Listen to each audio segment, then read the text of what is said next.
You're too stupid to understand how patents work, sweetheart. Go back to whatever ghetto you crawled out of. The words echoed through Gate 47 of Denver International Airport, loud enough that passengers waiting for the San Francisco flight turned to stare. Lily Carter stood frozen, her laptop bag slipping from her shoulder, staring at the man who had just destroyed her life with a single sentence and a smug smile. Richard Donovan, Senior VP of Aerotech Industries, stood there in his perfectly pressed suit, his silver hair gleaming under the fluorescent lights, holding a tablet that displayed her invention, the FlowSync system. The revolutionary airport security scanning technology she had spent 3 years developing. The patent application she had submitted 6 months ago. Except the name on the screen wasn't hers. It was his. My name is Lily Carter. I'm 31 years old. And until 5 minutes ago, I actually believed that hard work and innovation mattered more than the color of your skin. I had been an aerospace engineer for 8 years, the only black woman in most rooms I entered, swallowing microaggressions like bitter pills because I thought if I just kept my head down and did brilliant work, eventually I'd be recognized. I thought the system worked if you played by the rules. I was wrong. The moment that shattered everything had started so innocuously. Lily had been rushing through the airport, running late for her flight to a major tech conference in Silicon Valley, where she was supposed to present FlowSync to potential investors. Her phone had buzzed with a notification from the U.S. Patent Office. Heart pounding with excitement, she'd opened it right there in the terminal, expecting confirmation that her patent had been approved. Instead, she saw a rejection notice. Similar patent already filed and approved by Aerotech Industries. Submitted by Richard Donovan, Chief Innovation Officer. The ground had tilted beneath her feet. She'd stood there, passengers flowing around her like water around a stone, reading the words over and over. Similar patent. Already approved. Richard Donovan. Richard Donovan, her former supervisor at Aerotech. Richard Donovan, who she'd shown her early prototypes to 8 months ago during a private meeting in his office. Richard Donovan, who had smiled and told her it was interesting but not quite ready for patent submission, and suggested she keep developing it while he explored internal funding options. Richard Donovan, who had apparently taken her designs, her code, her 3 years of late nights and weekend work, put his name on it, and filed the patent himself. The rage had been immediate and blinding. Lily had looked up from her phone, and fate had placed him right there, 20 feet away, standing at Gate 47 with a group of Aerotech executives, laughing about something. She'd recognized the tablet in his hand, the distinctive FlowSync interface visible on the screen. Her interface. Her design. Her stolen future. She had walked over on legs that didn't feel like her own. That's my invention. Richard had turned, and for just a second genuine surprise had flashed across his face. Then it had smoothed into that practiced corporate mask, the one that said he was important and she was inconvenient. Excuse me. FlowSync. That's my invention. I showed it to you 8 months ago. You told me it wasn't ready. The other executives had stopped talking, sensing drama. Richard's jaw had tightened. I think you're confused. This is proprietary Aerotech technology that I developed. You're lying. Lily's voice had risen, drawing more attention. I have the original files. I have time-stamped documentation. I have emails where I asked you about patent procedures. That's when Richard had leaned in close, his voice dropping to that particular tone men use when they want to sound reasonable while saying something vicious. Listen carefully. You were a junior engineer on my team. Anything you developed while employed by Aerotech belongs to Aerotech. That's in your contract. And even if it wasn't, his smile had turned cruel. You're too stupid to understand how patents work, sweetheart. Go back to whatever ghetto you crawled out of. Now, standing in the shocked silence that followed, Lily felt something she'd never felt before. Not just anger. Not just hurt. Something colder and sharper. Something that felt like clarity. She looked at Richard Donovan's satisfied face, at the executives behind him who were already turning away, dismissing her as just another angry black woman making a scene. She looked at the passengers pretending not to stare while recording everything on their phones. She looked at the security guard who had started walking their direction, already assuming she was the problem that needed to be removed. And she realized that everything she believed about meritocracy, about justice, about playing by the rules was a fairy tale told to keep people like her compliant. But Lily Carter hadn't become an aerospace engineer by giving up when things looked impossible. She'd spent her childhood in a neighborhood where people said girls like her didn't become scientists. She'd put herself through MIT on scholarships in spite. She'd survived being the only black woman in every engineering program, every internship, every job. What Richard Donovan didn't know was that Lily had learned to document everything years ago. Every conversation, every email, every file with embedded metadata proving creation dates and authorship. She'd learned it from her mother, a paralegal who had taught her that black people couldn't afford to be careless with proof. What he didn't know was that the early prototypes she'd shown him were deliberately incomplete, missing the crucial algorithm that made FlowSync actually work. A precaution she'd taken after he'd seemed too interested, asked too many specific technical questions. What he didn't know was that Lily had a very good friend from MIT named Marcus Chen, who now worked as a patent attorney at one of the most aggressive intellectual property law firms in the country. And what Richard Donovan definitely didn't know was that the phones recording his racist outburst were about to make him more famous than any stolen invention ever could. Lily took a slow breath and looked Richard directly in the eyes. When she spoke, her voice was calm and clear, loud enough for everyone nearby to hear. "You're right about one thing. I don't understand how patents work. Because in my understanding, you actually have to invent something to patent it. But I'm a quick learner, and I'm very good at following paper trails."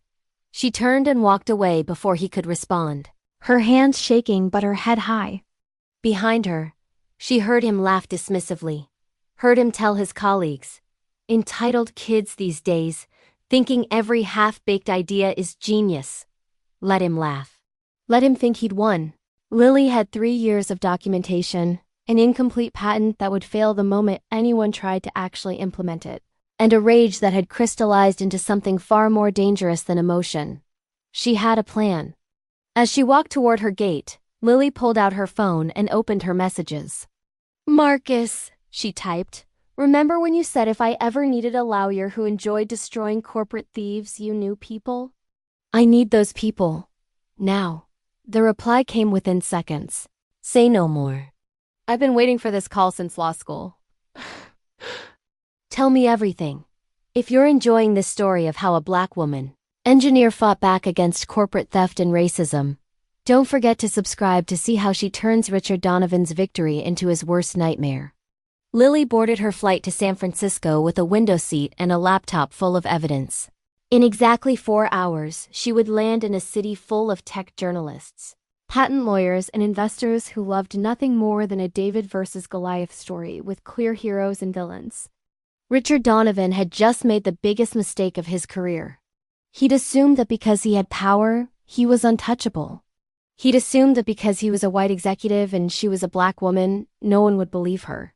He'd assumed that humiliating her publicly would make her disappear quietly. But as the plane lifted off and Denver fell away beneath her, Lily was already 3 steps ahead, mapping out exactly how she would take back everything he'd stolen and make sure the whole world watched him fall. What Richard didn't know yet was that you don't survive as a black woman in aerospace engineering without becoming very, very good at fighting battles other people don't even know have started.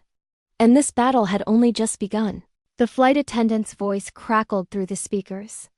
"Ladies and gentlemen, we've reached our cruising altitude. You're now free to move about the cabin." Lily opened her laptop, fingers already flying across the keyboard before the seatbelt sign had fully dimmed.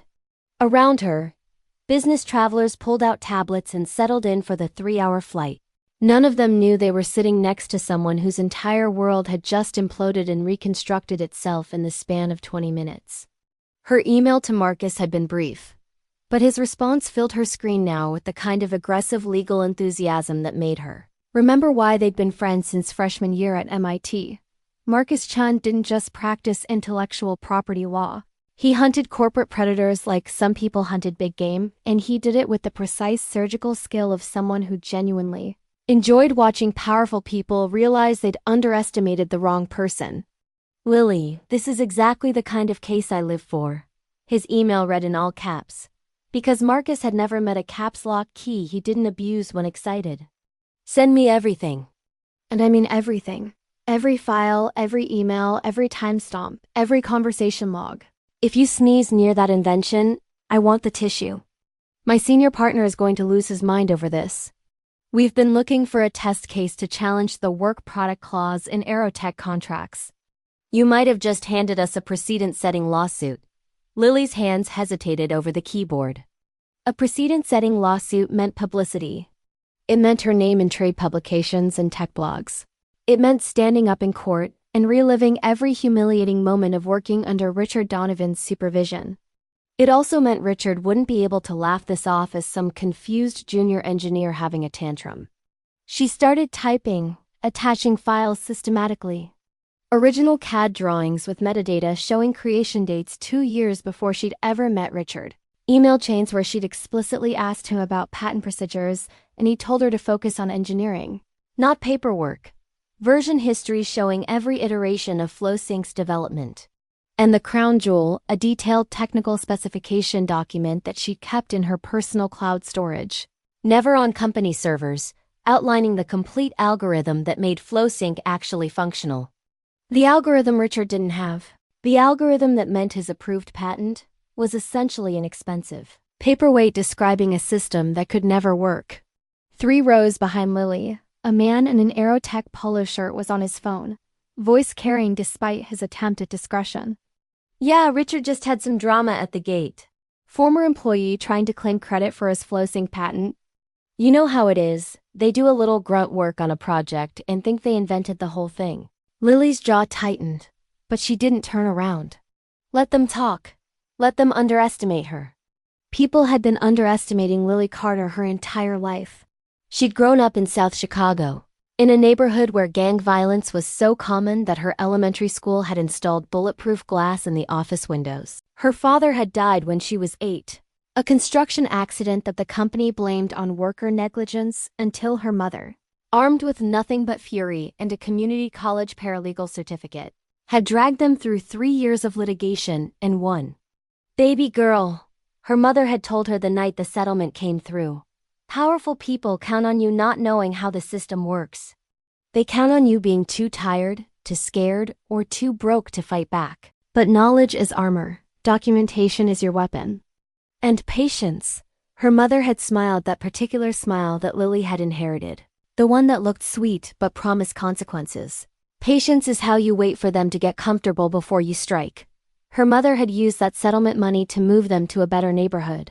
Put Lily through private school. And make sure she understood that surviving meant being twice as good and 3 times as prepared as everyone else. Lily had taken that lesson to heart. At MIT, she'd been one of 3 black women in her aerospace engineering cohort. The other 2 had dropped out by junior year, worn down by professors who called on them last, study groups that conveniently forgot to invite them, and lab partners who assumed they were there because of diversity quotas, rather than the genius-level aptitude that had actually earned their admission. Lily had stayed, not because it was easy but because her mother had taught her that walking away was what they expected, what they wanted. And Lily Carter had built a career on refusing to do what people expected. She'd graduated top of her class. She'd landed a position at Aerotech Industries, one of the most prestigious aerospace firms in the country. And she'd worked under Richard Donovan for 18 months, swallowing his condescending comments, his habit of explaining her own work back to her, his tendency to present her ideas in meetings as if they were his insights. She tolerated it because that's what you did. You tolerated it until you had enough experience, enough credibility, enough leverage to move to a better position. That was the plan. The plan had not included Richard stealing her life's work. Lily's phone buzzed. A text from her younger sister Taylor, who was finishing her MBA at Northwestern. Sis, you're trending on Twitter. Someone posted a video from the airport. #Aerotech racism is blowing up. Lily's stomach dropped. She opened Twitter with shaking hands. The video was already at 300,000 views. Someone had captured the entire confrontation. Richard's voice crystal clear. You're too stupid to understand how patents work, sweetheart. Go back to whatever ghetto you crawled out of. The comments section was on fire. Who is this man and which company employs him? This is exactly why black women leave STEM fields. The audacity to say this in public. Imagine what he says in private. Aerotech Industries needs to respond to this immediately. But buried in the supportive comments were others, the ones that made Lily's blood run cold.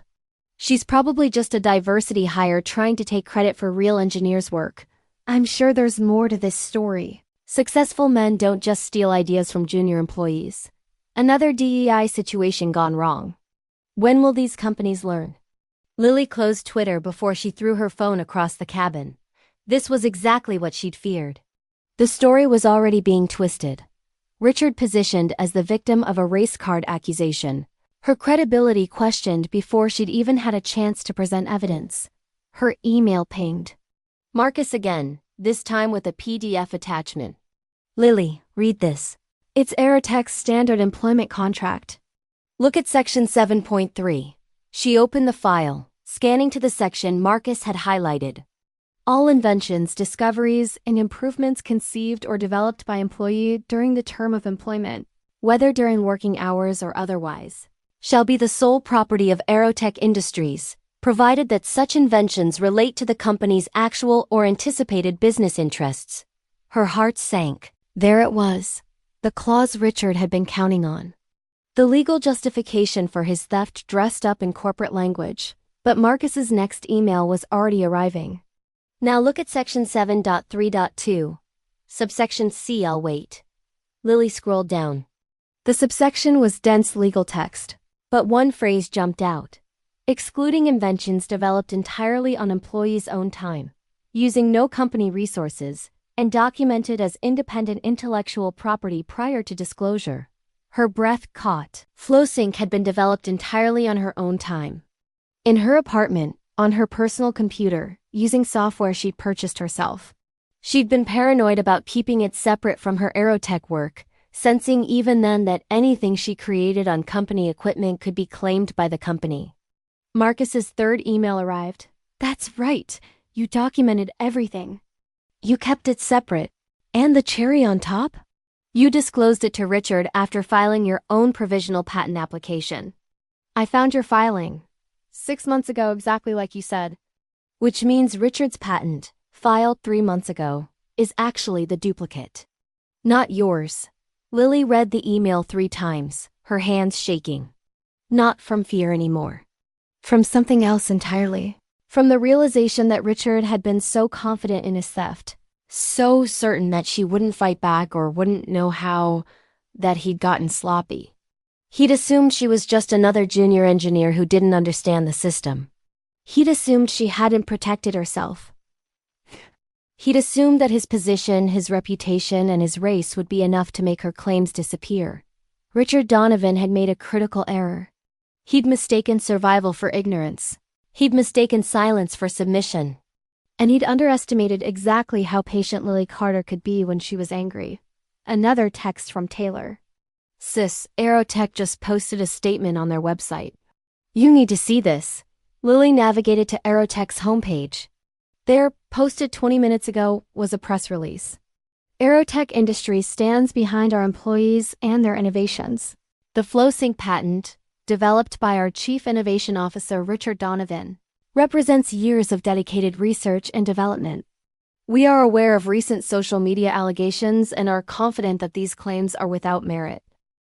Aerotech has a zero-tolerance policy for false accusations that damage our employees' reputations. Lily read it twice, her vision starting to blur at the edges. They weren't investigating. They weren't asking questions. They were circling the wagons around Richard, dismissing her as a liar before she'd even filed a formal complaint. The passenger behind her was still on his phone. Yeah, corporate already released a statement. Richard's covered. Good thing too. Can you imagine if every junior engineer could just claim credit for senior staff's work? The whole industry would collapse. Something inside Lily went very, very quiet. The kind of quiet that comes right before a storm breaks. The kind of quiet her mother had taught her to recognize as the moment you stop reacting and start strategizing. She opened a new email to Marcus. They just called me a liar in a public statement. What does that do to our case? His response was immediate. It makes it better. Much better. Corporate defamation of a whistleblower is its own cause of action. They just added zeros to your potential settlement. Keep every screenshot, every statement, every piece of evidence that they're trying to destroy your credibility. This is exactly what we need. Lily looked out the window at the clouds below, her reflection staring back at her in the glass. She looked tired. She looked angry. But she also looked like someone who just realized that the people trying to destroy her had actually handed her the weapons to destroy them. The flight attendant passed by with drinks. "Can I get you anything, ma'am?" "Water, please," Lily said. Her voice was calm, steady. The voice of someone who'd made a decision. She was going to take Richard Donovan apart piece by piece, methodically and publicly, until everyone who'd laughed at her in that terminal understood exactly what it cost to underestimate a black woman who'd been building her case since the first day she'd sensed something was wrong. But she wasn't going to do it with anger. She was going to do it with documentation, precision, and the patient fury of someone who'd been preparing for this fight her entire life without knowing it. Richard thought he'd won because he'd filed a patent and made her look foolish. What he didn't understand was that Lily had been documenting his theft from the beginning, that his incomplete patent was about to become evidence of fraud, and that the viral video of his racism had just guaranteed that when she struck back, the whole world would be watching. And they hadn't even gotten to the best part yet. The part where Richard would discover that the FlowSync system he'd stolen and promised to investors didn't actually work without the algorithm Lily had carefully kept to herself. The part where his flagship innovation would fail spectacularly in front of the very people he'd been trying to impress. But that was coming. Soon. Lily just had to be patient a little while longer while Richard kept digging his own grave, one arrogant assumption at a time. San Francisco emerged through the clouds like a promise. Lily had landed at SFO dozens of times for conferences, but this time felt different. This time she wasn't arriving as a hopeful engineer looking to network. She was arriving as someone with nothing left to lose and everything to prove.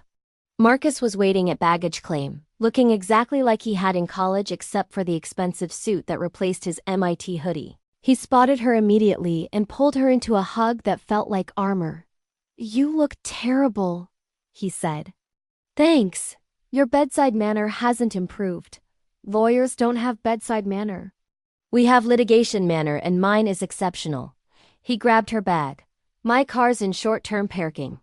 "We're going straight to the office. The partners want to meet you tonight." "Tonight?" "Marcus, I haven't slept. I haven't processed any of this. Processing is for therapy. Right now we document, strategize, and prepare to make Richard Donovan regret every choice that led him to this moment." Marcus's expression shifted from friend to attorney, and Lily recognized the look. It was the same expression he'd worn when a professor had tried to give him a C on a brilliant thesis because Marcus had challenged conventional wisdom too. Aggressively, Marcus had appealed, presented evidence of bias, and gotten the professor removed from the review committee. Marcus Chun didn't just win. He made sure losing hurt. The law offices of Chun, Morrison and Associates occupied the 32nd floor of a building in the financial district, with views that probably cost more than Lily's annual salary. The senior partner, Elizabeth Morrison, was a white woman in her 60s with silver hair pulled back severely and eyes that evaluated Lily with the precision of someone who'd spent 40 years reading people for a living. "Miss Carter, thank you for coming straight from the airport.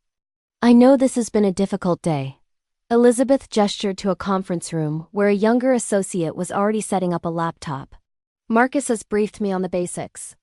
Before we proceed, I need to ask you something directly, and I need you to be completely honest. Is there any part of FlowSync that you developed using Aerotech resources? Any code written on their computers, any research done during work hours, any materials purchased with company funds?" Lily met her gaze without flinching. "No. I started developing FlowSync 2 years before I even interviewed at Aerotech. It began as my master's thesis project at MIT. Every line of code was written on my personal laptop. Every component was purchased with money from my savings or my graduate stipend. I kept detailed receipts because my thesis advisor was paranoid about intellectual property disputes." Elizabeth's expression didn't change, but something flickered in her eyes that might have been satisfaction. "Good. Because Aerotech's first move will be to claim work product. Their second will be to claim you're a disgruntled employee making false accusations. Their third will be to bury you in paperwork and legal fees until you give up. She leaned forward. But Marcus tells me you're not someone who gives up easily. I'm someone who doesn't give up at all. Then, let's get to work. The next 4 hours blurred together. Lily walked them through everything. The original FlowSync concept, developed during her graduate research into improving airport security screening efficiency. The prototype she'd built using used equipment from eBay and borrowed lab space from a friend still at MIT. The moment 18 months ago when she'd realized the technology wasn't just functional but revolutionary, potentially saving airports millions in operational costs while improving security accuracy by 47%. She showed them the provisional patent application she'd filed, paying the fees herself and following every procedure precisely. She showed them the emails to Richard, carefully worded questions about Aerotech's patent policy that he'd brushed off. She showed them the metadata embedded in every file, timestamps that proved creation dates long before Richard's patent filing. And then she showed them the piece of evidence that made Elizabeth Morrison smile for the first time. This is the core algorithm, Lily explained, pulling up a dense page of code on the screen. Without this, FlowSync is just an expensive scanner that produces data it can't effectively analyze. The whole system depends on this machine learning model that I trained using a dataset I compiled over 18 months. Richard doesn't have this. He can't have it, because I never showed it to him. What I showed him was a demonstration using a simplified placeholder algorithm that produces impressive results in controlled testing but fails completely in real-world application.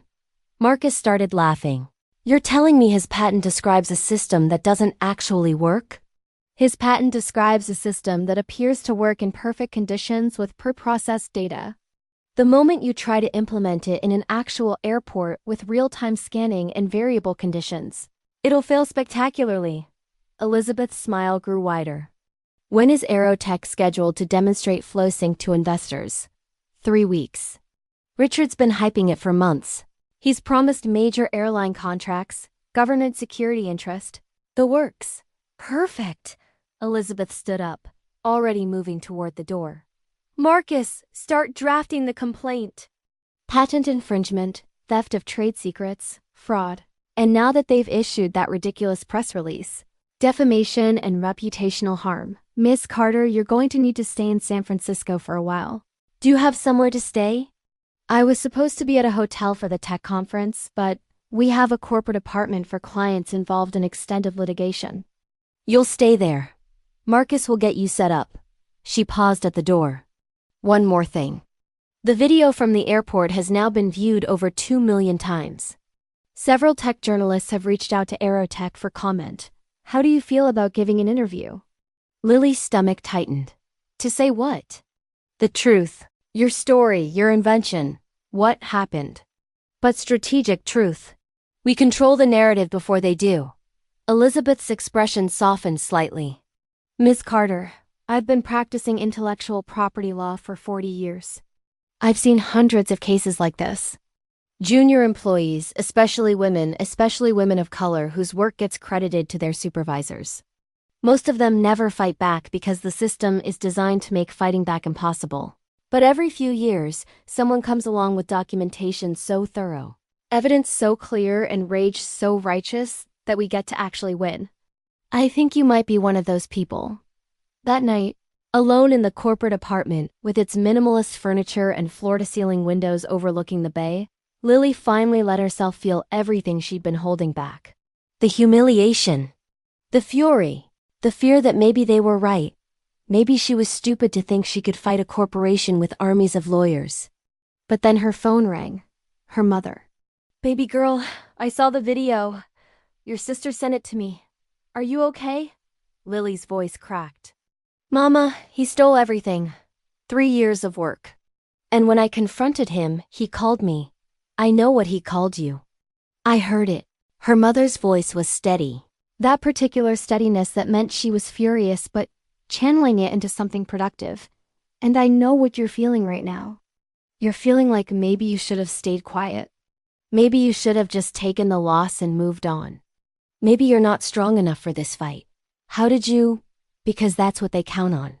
That's what men like Richard Donovan have counted on their entire lives. They count on us believing that we're not strong enough, not smart enough, not important enough to fight back. Her mother paused. But you know what? Your father and I didn't raise someone who backs down. We raised someone who documents everything, thinks 3 steps ahead, and waits for exactly the right moment to strike. So you tell me, baby girl, is this the right moment? Lily looked out at the San Francisco skyline, at the lights of a city full of tech giants and venture capitalists and journalists who loved nothing more than a scandal. She thought about Richard Donovan, probably sleeping peacefully in his expensive house, confident that his statement had put this embarrassing situation to rest. She thought about the incomplete patent sitting in his name, the demonstration scheduled for 3 weeks from now, and the algorithm he didn't have. Yeah, Mama, I think it is. Over the next 2 weeks, Lily built her case with the precision of someone assembling a bomb. Marcus and his team filed the lawsuit on a Friday afternoon, timing it perfectly to hit the news cycle when tech journalists were hungry for weekend stories. The complaint was devastating.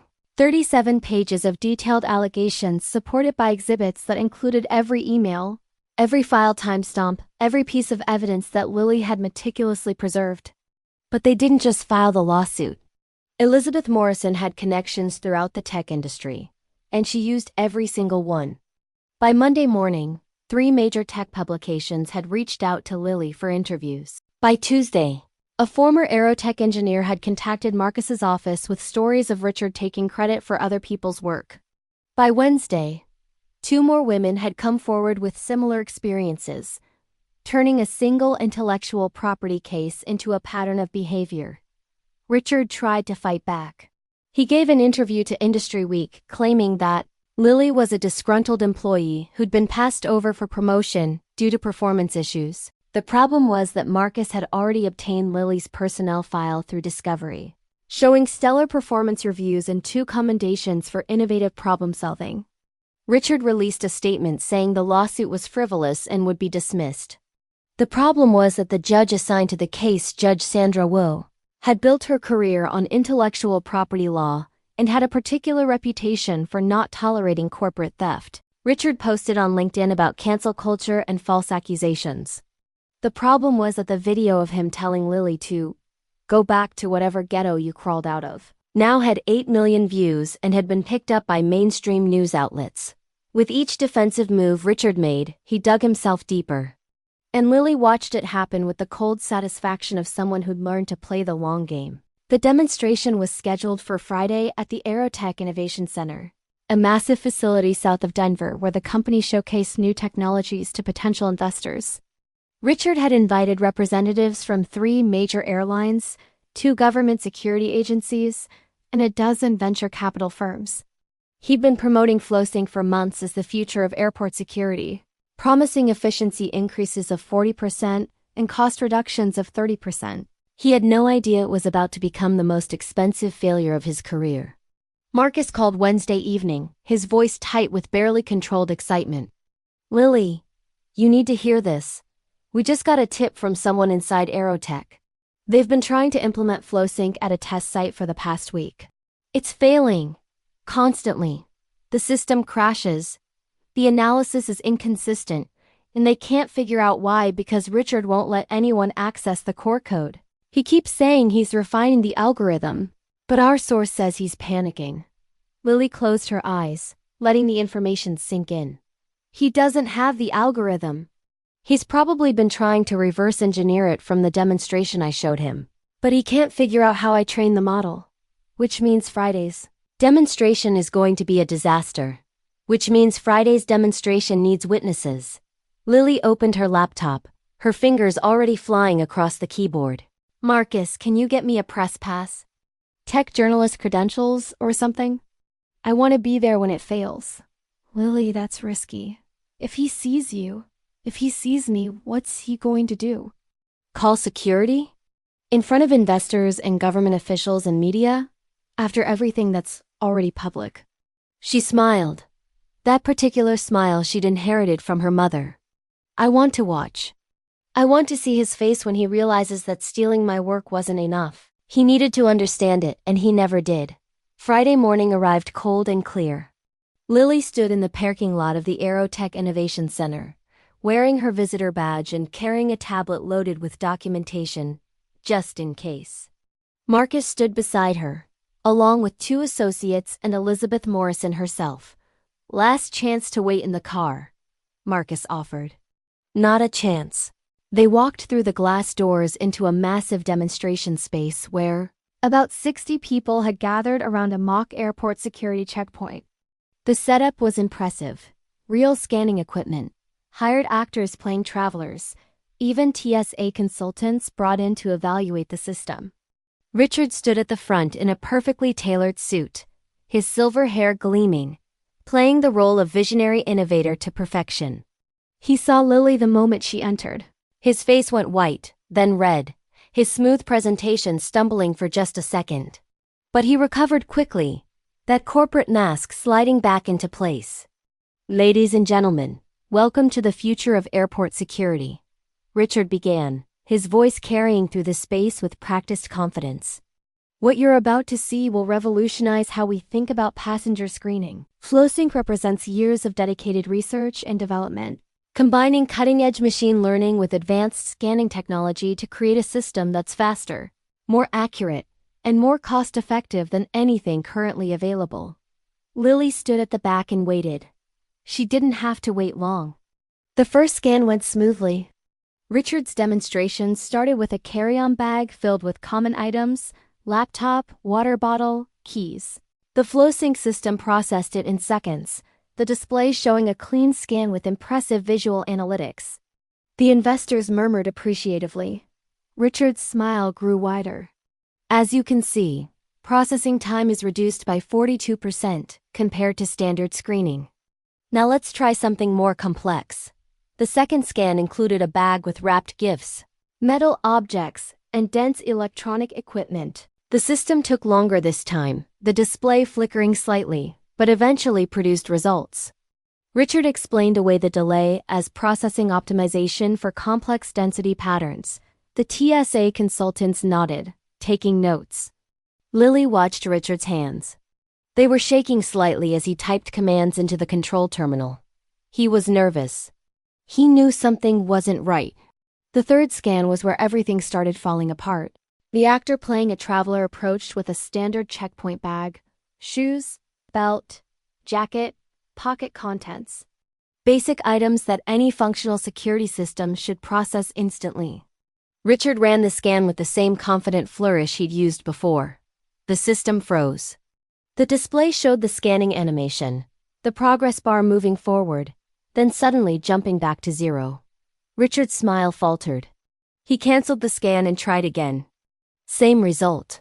The progress bar would reach about 70%, then crash back to the beginning. Just a minor calibration issue, Richard said smoothly, his voice still confident but with an edge now. The beauty of machine learning systems is their adaptability. Let me adjust the parameters. He typed frantically at the terminal, sweat beginning to show at his hairline despite the air-conditioned room. Lily could see exactly what was happening. Without the proper algorithm, the system couldn't handle variable data. It could process pre-programmed test cases, but real-world scanning with unpredictable items and densities exposed the fundamental flaw. Richard had the shell of FlowSync, but not its brain. The fourth attempt produced an error message on the display. Analysis failure, insufficient model training. Someone in the audience coughed. The investors had stopped murmuring appreciatively and started whispering to each other. The TSA consultants were frowning at their tablets, comparing notes. Richard's face had gone from confident to flushed to pale in the span of 5 minutes. This is unusual. The system was performing perfectly in our controlled tests. I'll need to access the core algorithm settings. Perhaps I can help with that. Lily's voice cut through the room like a knife. Every head turned. Richard's face went from pale to gray as Lily walked forward from the back of the demonstration space. Tablet in hand, Marcus and Elizabeth Morrison flanking her like an honor guard. You, Richard breathed, and the word contained equal parts shock and fury. Me, Lily confirmed. She looked past him to the audience. To the investors and officials and journalists who were now watching this unexpected drama with rapt attention. My name is Lily Carter. I'm an aerospace engineer, MIT graduate, and the actual inventor of the flow-sync system that Mr. Donovan just demonstrated. Or rather, attempted to demonstrate. The room erupted in whispers. Richard found his voice, loud and sharp. This is insane. Security, remove this woman immediately. She's a disgruntled former employee who filed a provisional patent for flow-sync 6 months before you filed yours. Elizabeth Morrison interrupted, her voice carrying the weight of legal authority. Who has timestamped documentation proving she developed every component of this system independently? And who, as everyone in this room is about to discover, deliberately withheld the core algorithm that makes flow-sync actually functional? One of the venture capitalists stood up. What is she talking about, Donovan? Richard's jaw worked soundlessly for a moment. Then anger overtook panic. This is a setup. She's sabotaging the demonstration somehow, remotely interfering with the system. I'm not interfering with anything, Lily said calmly. She held up her tablet, turning it so the audience could see the screen. I'm simply explaining why it's failing. The flow-sync system requires a specialized machine learning algorithm trained on 18 months of compiled security screening data.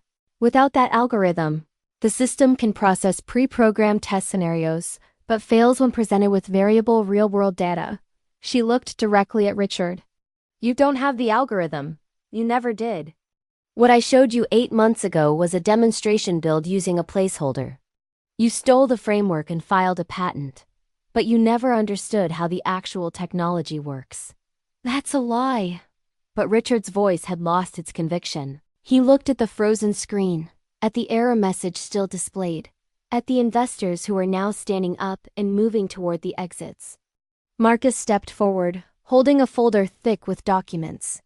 Mr. Donovan, we've filed a federal lawsuit against you and Aerotech Industries for patent infringement, theft of trade secrets, fraud, and defamation. Every document we need is in here. Timestamped files showing Ms. Carter developed flow-sync years before meeting you. Email chains where you discouraged her from filing patents. Metadata proving every line of code was written on her personal equipment. And most damning, the provisional patent she filed 6 months before yours, which makes your patent not just invalid but evidence of fraud. One of the government security officials approached, his badge identifying him as Department of Homeland Security. Are you telling me we were considering a multi-million-dollar contract for a system that doesn't actually work? The system works perfectly, Lily said.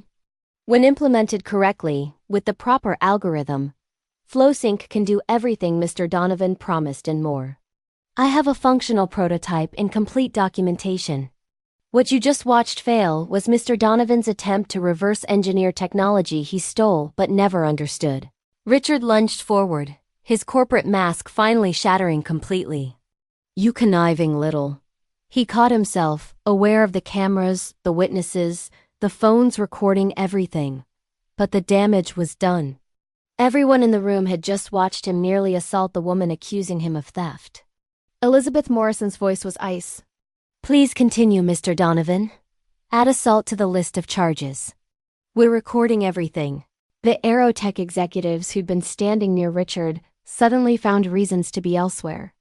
The venture capitalists were already on their phones, presumably telling their firms to kill any pending deals. The journalists were typing frantically, and Lily knew that within an hour, this disaster would be trending on every tech news site. 8 months ago, Lily said, and her voice carried across the now silent room, I made the mistake of trusting you. I thought sharing my work with my supervisor was the right thing to do. I thought following proper channels meant following your advice when you told me the patent process was complicated and I should focus on engineering instead. She pulled up a document on her tablet. This is an email you sent me on March 15th. Don't worry about the legal paperwork, Lily. That's above your pay grade. Just keep developing the technology and let the senior staff handle the business side. She showed another email. This is from April 2nd. I asked you directly about Aerotech's patent policy. You responded, you're overthinking this. Anything you develop here benefits everyone. That's how teams work. Another document. This is my provisional patent filing. Submitted April 20th. 4 months before you filed yours. I didn't tell you about it because something felt wrong. Because you were asking too many technical questions about the core algorithm. Because every time I mentioned intellectual property protection, you changed the subject. Richard was shaking now. Rage and panic fighting for control of his expression. You planned this. You deliberately sabotaged. I protected my work, Lily corrected. There's a difference. I documented everything because I've been the only black woman in rooms full of white men my entire career. And I learned early that we can't afford to be careless. I kept the complete algorithm separate because you were showing too much interest in details you didn't need for your supervisory role. And I filed my patent early because I knew that ideas have a way of becoming someone else's innovation the moment they're valuable. She walked closer to the failed demonstration setup, her voice dropping, but still audible throughout the silent space. You know what the really sad part is? If you'd just asked me to collaborate, if you'd offered to help me navigate the patent process legitimately, if you treated me like a colleague instead of a resource to exploit, FlowSync could have been an Aerotech success story. We both could have benefited. Instead, you saw a young black woman engineer and assumed she wouldn't know how to protect herself. You assumed I was too stupid to understand patents. Her eyes locked on his. How's that assumption working out for you? One of the airline representatives approached Marcus. I'd like to schedule a meeting with Miss Carter about potentially licensing FlowSync for our security operations. Assuming she's interested in working with actual professionals. Another investor joined him. My firm specializes in funding women and minority-led tech startups. Miss Carter, I think we should talk. The DHS official handed Lily his card. When you have a working demonstration, contact me directly. We're very interested in next-generation security technology from inventors who actually understand their own innovations. Richard stood in the center of his destroyed demonstration, watching his investors and government contacts surround Lily instead of him, watching his career implode in real time. He'd lost control of the narrative, lost control of the room, lost control of everything. You'll never work in this industry again, he said, but his voice was hollow. Empty. Lily turned back to him. And when she spoke, it was almost gentle. Almost. I was never working in this industry, Mr. Donovan. I was surviving it. There's a difference, but now? She gestured around the room, at the investors gathering around Marcus, at the journalists documenting everything, at the failed demonstration still frozen on the screen. Now I'm about to transform it. An Aerotech executive Lily recognized as the VP of Legal Affairs approached, his face grim. Mr. Donovan, the board would like to speak with you immediately. Please come with me. You can't, Richard started. The board meeting started 10 minutes ago. This demonstration was being live-streamed to our executives. They've seen everything. The VP's voice held no sympathy. Your company access has been suspended pending an internal investigation. Your attorney should contact our offices first thing Monday morning. If you're watching this story unfold and wondering how justice sometimes actually works when you have the courage and documentation to fight back, make sure you're subscribed because you'll want to see how Lily's victory transforms not just her life, but the entire system that tried to silence her. Richard Donovan walked out of the Aerotech Innovation Center flanked by security, past the investors who'd come to see his triumph, past the journalists who were already writing headlines about his fall. He'd arrived that morning as Chief Innovation Officer with a revolutionary product and a bright future. He left as a fraud who'd been exposed on camera in front of everyone who mattered. Lily watched him go, feeling not triumph but something quieter. Something that felt like a door closing on one chapter and another opening. Marcus touched her elbow. There are about 12 people who want to talk to you, including 3 journalists, 4 potential investors, and that DHS official who basically just offered you a government contract. And there's someone else? Elizabeth Morrison added, nodding toward a black woman in her 50s who'd been standing quietly at the back of the demonstration. Dr. Patricia Williams, Dean of Engineering at Stanford. She's been watching everything very carefully. Dr. Williams approached with the measured confidence of someone used to being the most qualified person in the room. Miss Carter, that was extraordinary. Not just the technology, but how you handled this situation. I teach a course on intellectual property protection for engineers, and I'd love to have you speak to my students about documentation and self-advocacy. They need to hear from someone who actually fought back and won. I haven't won yet, Lily said. The lawsuit could take years. You've already won, Dr. Williams corrected. You stood in front of the people who tried to erase you and proved they were wrong. Everything else is just paperwork. She handed Lily her card. Call me when things settle down. Stanford's engineering department could use more voices like yours.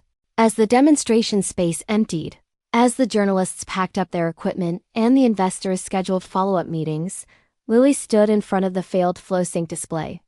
The error message was still there. Analysis failure. Insufficient model training. Richard had taken her framework but not her knowledge. Her design but not her understanding. He'd stolen the appearance of innovation without grasping that real innovation required more than just claiming credit. It required actually knowing what you were doing. Marcus appeared beside her with 2 cups of coffee from the facility's cafe.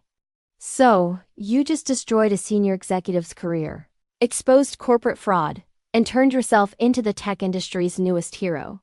How does it feel? Lily took the coffee, letting its warmth seep into her shaking hands. Ask me tomorrow. Right now I'm just trying not to collapse. Fair enough. But Lily, what you did today. Marcus paused, searching for words. That video from the airport went viral because people saw injustice. But this is going to go viral because people saw justice actually happen. That almost never happens. You made it happen. Her phone was already blowing up. Texts from her mother, from Taylor, from college friends she hadn't spoken to in years who'd seen the news. LinkedIn notifications of people wanting to connect. Twitter mentions that would probably take days to read through. And emails. So many emails, but one stood out. From an address she didn't recognize, with a subject line that made her hands tighten on her coffee cup. Thank you. She opened it. Ms. Carter, my name is Jennifer Ross. I'm an engineer at Aerotech. I've never met you, but I want you to know that Richard Donovan took credit for my work 3 years ago on a project that became his. Promotion to Chief Innovation Officer? I stayed quiet because I was scared and because I didn't think anyone would believe me. Watching what you did today gave me the courage to file a formal complaint with HR. You didn't just fight for yourself. You fought for all of us who've been silenced. Thank you. Lily read the email 3 times, then forwarded it to Marcus. How many Jennifer Rosses do you think there are? At Aerotech specifically. Based on what we're hearing, at least a dozen. In the industry overall? Marcus shrugged. Hundreds. Thousands. But now they know they don't have to stay quiet. You showed them it's possible to fight back. I showed them it's necessary to document everything and be prepared for years of legal hell. Lily corrected. That too. But mostly you showed them that men like Richard Donovan aren't invincible. That their power depends on our silence. And the moment we refuse to be silent. Marcus gestured at the empty demonstration space, at the failed system, at the absence of Richard Donovan. They fall apart pretty quickly. As they walked toward the exit, Lily's phone rang. Unknown number. She almost didn't answer, but something made her pick up. Ms. Carter? This is Amanda Chen from Aerotech's Board of Directors. I'm calling to inform you that Richard Donovan has been placed on immediate administrative leave, pending a full investigation into intellectual property theft and fraudulent patent filing. The company will be issuing a public statement within the hour acknowledging the serious allegations and our commitment to making this right. We'd also like to discuss terms for licensing FlowSync directly from you, if you're interested in negotiating. Lily stopped walking. Marcus watched her face, reading the conversation from her expression. I'll have my attorney contact you on Monday, Lily said carefully. But Miss Chun? The statement you issue needs to include an apology. Not to me specifically. To every engineer whose work has been stolen by supervisors who assumed they wouldn't fight back. Make that part of the public record. There was a pause. Then, I think we can do that. When Lily hung up, Marcus was grinning. You just negotiated with a Fortune 500 board member while standing in the parking lot. Who are you and what did you do with my anxious college friend? She grew up, Lily said. But she was smiling too. The first real smile since this nightmare started. She grew up and learned that sometimes the only way to survive is to refuse to be the person they expect you to be. They drove back to San Francisco in Marcus's car, the city lights emerging as the sun set over the bay. Somewhere in Denver, Richard Donovan was probably meeting with his attorneys, trying to figure out how to salvage a career that had been built on stolen work and was now collapsing under the weight of public exposure. Somewhere in corporate boardrooms, executives were having emergency meetings about intellectual property policies and supervision protocols. Somewhere in engineering programs across the country, young women and people of color were reading about what happened and learning that documentation wasn't paranoia, it was survival. It was power.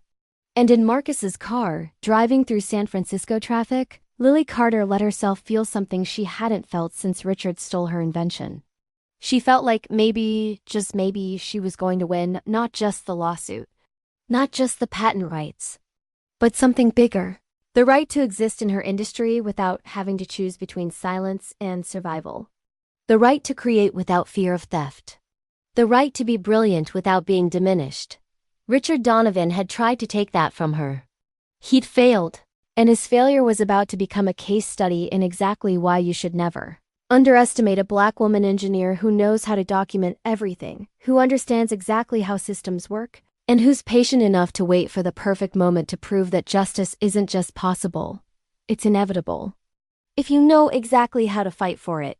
1 year later, Lily stood in the main terminal of Denver International Airport, watching travelers move through security checkpoints equipped with FlowSync technology. The system she developed in her small apartment, protected through months of paranoia and careful documentation, now processed thousands of passengers daily across 12 major airports. The screens displayed her algorithm working exactly as she designed it, analyzing scans in real time with the 47% accuracy improvement she'd always known was possible. Ms. Carter, the TSA administrator is ready for you. The aide who'd been assigned to escort her smiled with genuine warmth. He's very excited to discuss expanding FlowSync to international terminals. Lily followed her through the airport, past the checkpoint where a year ago Richard Donovan had told her to go back to whatever ghetto she'd crawled out of. That moment felt both impossibly distant and permanently etched in her memory. The video still existed online, viewed now over 20 million times, a permanent record of exactly what she'd survived and overcome. The lawsuit had settled 6 months after that disastrous demonstration. Aerotech, facing overwhelming evidence and catastrophic public relations damage, had agreed to terms that Marcus called unprecedented, and Elizabeth Morrison described as the kind of settlement that makes other corporations think twice. The details were confidential, but the public record showed that Lily retained full ownership of FlowSync, received substantial compensation for the theft and defamation, and secured an agreement that Aerotech would implement mandatory training on intellectual property rights and workplace discrimination. More importantly, Richard Donovan's fraudulent patent had been officially voided. The U.S. Patent Office had issued a formal statement acknowledging that Lily's provisional filing predated his by 6 months and that his patent application had contained materially false claims. Her name was now in the official record as FlowSync's sole inventor. The financial settlement had been significant enough that Lily no longer worried about rent or electricity bills, or whether she could afford to eat. But the money wasn't what had transformed her life. It was everything that came after. The speaking engagements at engineering conferences, where she talked about intellectual property protection and self-advocacy. The consulting work with startups founded by women and people of color, helping them navigate patent processes and avoid the traps she'd fallen into. The advisory position at MIT, where she mentored graduate students and taught them that documentation wasn't paranoia but survival. And most satisfying of all, the flood of contacts from other engineers who'd had their work stolen, who'd been silenced by NDAs and fear, who'd watched Lily's case and realized that fighting back was possible. Jennifer Ross, the Aerotech engineer who'd emailed after the demonstration, had filed her own lawsuit. She'd won. 3 other women from Aerotech had come forward with similar stories. The company had undergone a complete restructuring of its innovation and credit policies. Richard Donovan's entire legacy was being systematically examined and dismantled. The reason FlowSync works where other systems have failed, Lily explained to a room full of airport security officials later that afternoon, is because it was designed by someone who understood both the technology and the real-world constraints. It wasn't developed in a corporate lab with unlimited resources. It was developed by someone who had to make every decision count, every line of code matter. Because I couldn't afford to waste time or money on approaches that wouldn't work. One of the officials raised his hand. Miss Carter, there's been some discussion about your background, about you coming from a disadvantaged community. Some people have suggested that maybe your success is a feel-good story, but that privilege and resources are still necessary for real innovation. How do you respond to that? Lily recognized the question for what it was. A trap. An invitation to either downplay her background or claim that disadvantage had somehow made her stronger. She did neither. My success isn't despite my background. It's not because of my background either. It's because I'm brilliant at what I do. And I refuse to let anyone convince me otherwise. She paused, letting that land. But you're right that resources matter. Which is why part of my licensing agreement for FlowSync includes funding for STEM education programs in underserved communities. Real innovation comes from people who see problems that need solving because they've lived with those problems. We don't need more feel-good stories. We need more access, more resources, and more systems that don't require people to fight legal battles just to receive credit for their own work. The room erupted in applause. Lily saw several women in the audience nodding, some with tears in their eyes. She recognized that look. It was the same look she'd seen in the mirror a year ago when she'd realized she wasn't going to stay silent. That evening, Lily's phone rang as she returned to her hotel. Marcus, calling from San Francisco, where he was now teaching an intellectual property law course at Berkeley. Have you seen the news? Which news? There's a lot of news. Richard Donovan news. The bankruptcy filing went public today. Lily sat down on the hotel bed, her heart suddenly pounding. Bankruptcy? Complete financial collapse. Turns out that after Aerotech terminated him, he couldn't find work anywhere in the industry. His reputation was too damaged. He tried to start his own consulting firm, but no one would work with him. He burned through his savings fighting the lawsuit, paying his legal fees, and maintaining the lifestyle he couldn't afford to give up. The house is in foreclosure. The cars are being repossessed. He's filing Chapter 7, total liquidation. Marcus paused. Lily, he lost everything. Lily was quiet for a long moment. She thought about the man who'd sneered at her in that airport terminal, who'd stolen her work and called her stupid, who'd tried to humiliate her into silence. She thought about the fear she'd felt, the nights she'd laid awake wondering if fighting back would destroy her career, the moments she'd questioned whether she was strong enough for the battle ahead. Good, she said finally, not with triumph, not with joy, just with the quiet satisfaction of equilibrium restored. He tried to destroy my life because he thought he was entitled to my work. He thought his position and his privilege made him untouchable. Turns out they didn't. There's something else, Marcus added. 3 of his former colleagues have published a paper about the importance of proper attribution in engineering innovation. It's basically a case study of everything he did wrong, using FlowSync as the example. His name is going to be taught in engineering ethics courses as a cautionary tale. That, more than the bankruptcy or the career destruction, felt like real justice. Richard Donovan hadn't just lost his job and his money. He'd lost the one thing he'd valued most, his reputation as an innovator. Instead of being remembered for brilliance, he'd be remembered as a thief. Instead of inspiring future engineers, he'd serve as a warning about what happens when you steal credit and underestimate the people you exploit. Lily's phone buzzed with a text from her mother. Baby girl, I'm watching CNN. They're doing a segment on women in STEM and they're talking about you. Your father would be so proud. Another text from Taylor. Sis, you're trending again. #Lily Carter is number 3 on Twitter. People are calling you a hero. And then an email from Dr. Patricia Williams at Stanford. Lily, my engineering ethics class just finished analyzing your case. My students wanted me to tell you that you've changed how they think about documentation and self-advocacy. You've changed how they think about what's possible when systems fail them. One student, a young Black woman, said watching your story made her decide to stay in engineering instead of dropping out. I thought you should know that your fight didn't just save your invention. It saved futures. Lily read that email 3 times, her eyes burning with tears she finally let fall. This was what winning looked like. Not just money or recognition or seeing Richard Donovan fail, though all of that was satisfying. But knowing that somewhere, a young woman who looked like her was staying in a field that had tried to push her out because she'd seen someone who looked like her refuse to leave. 6 months after that, Lily sat in her new office at Carter Innovation Labs, the company she'd founded to develop and license FlowSync and other security technologies.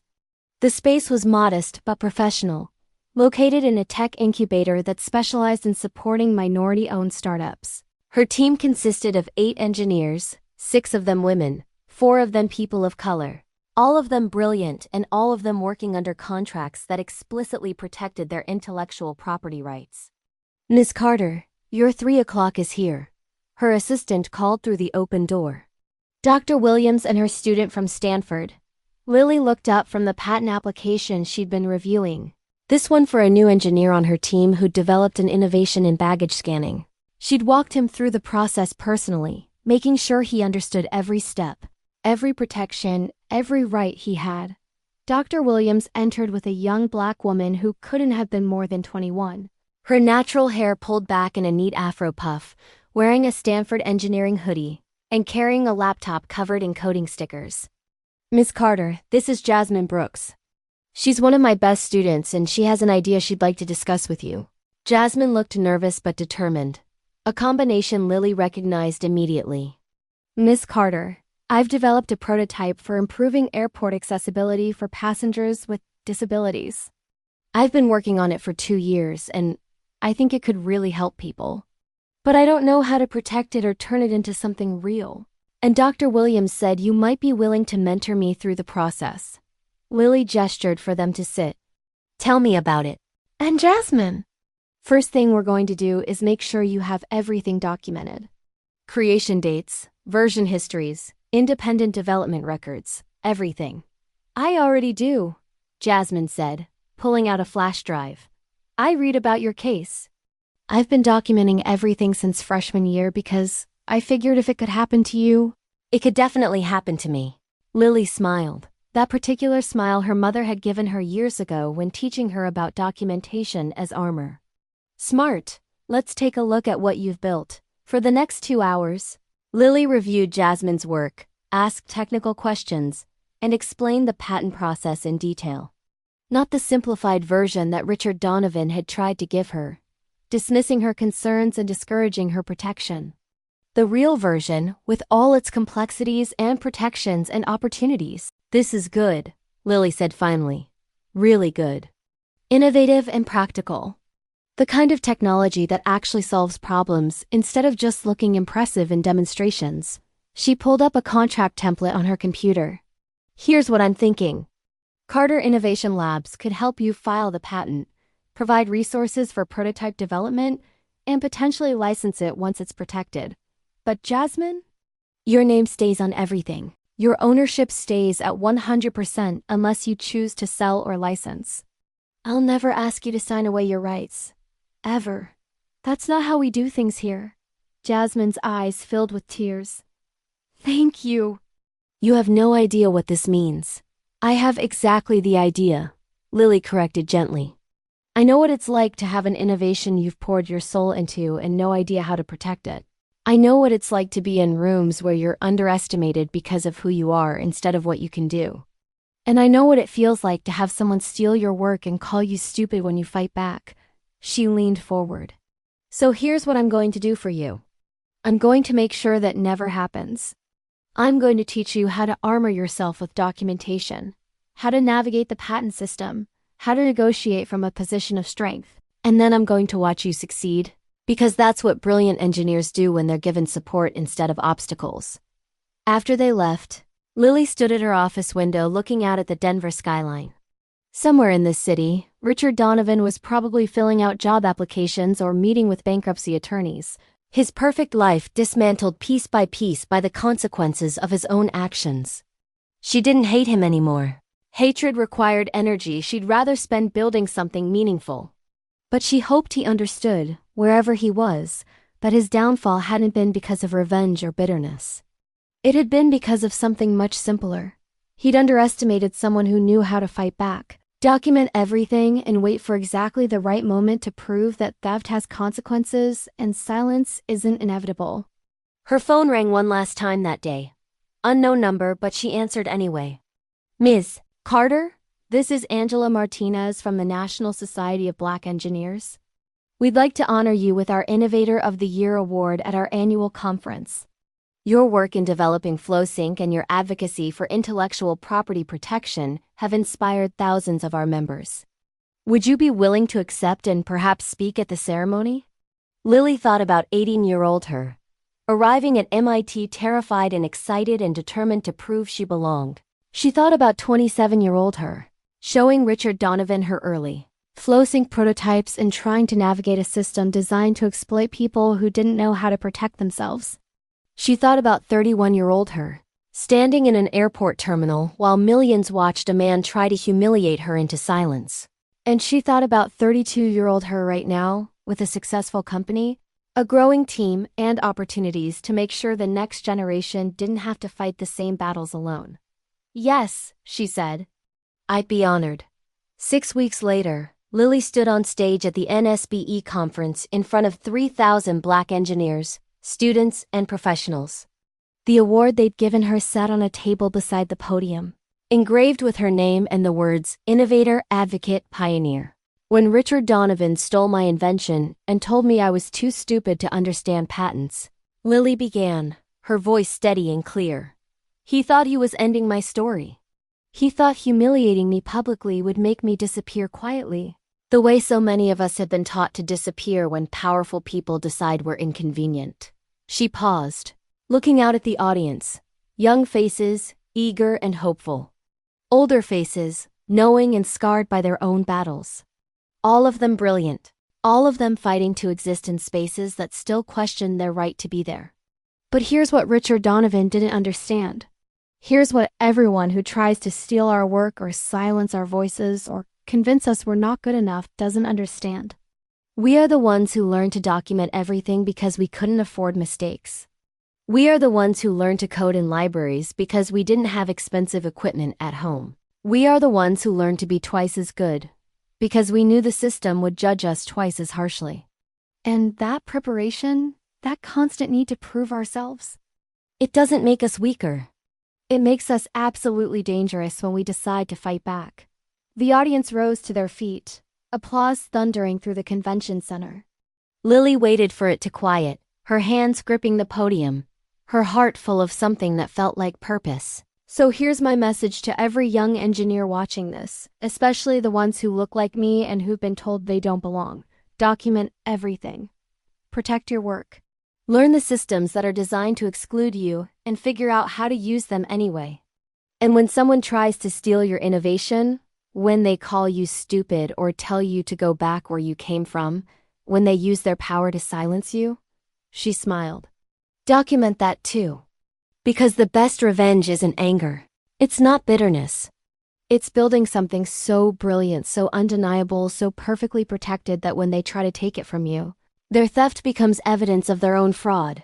She held up her phone, showing a photo of the FlowSync display at Denver International Airport.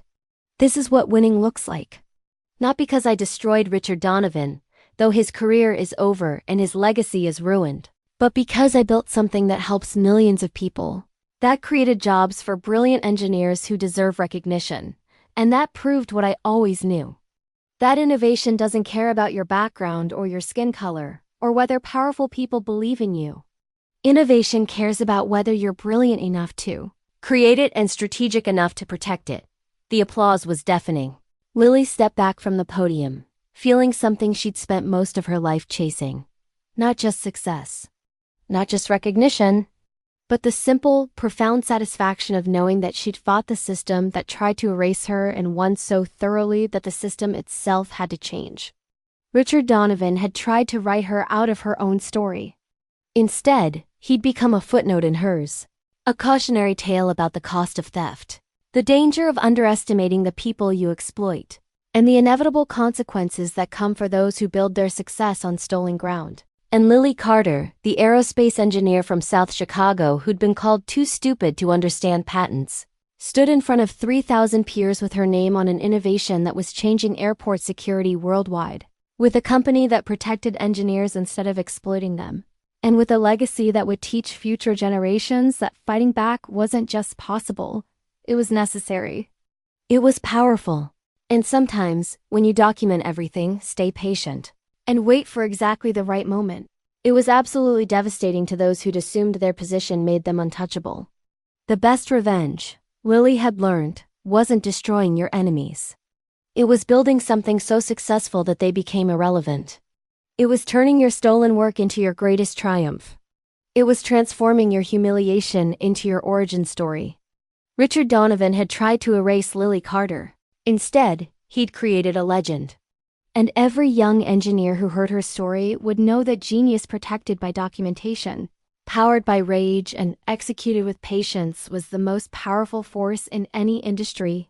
If Lily's story showed you anything, let it be this. Never underestimate someone who knows how to document everything, who understands that systems can be used against those who created them, and who's patient enough to wait for the perfect moment to prove that justice isn't just possible when you fight for it with intelligence, evidence, and the absolute refusal to disappear quietly. Subscribe to hear more stories of people who refused to stay silent and changed entire industries because of it. She had been underestimated, stolen from, and humiliated. And she had turned it all into fuel for a revolution that was just beginning.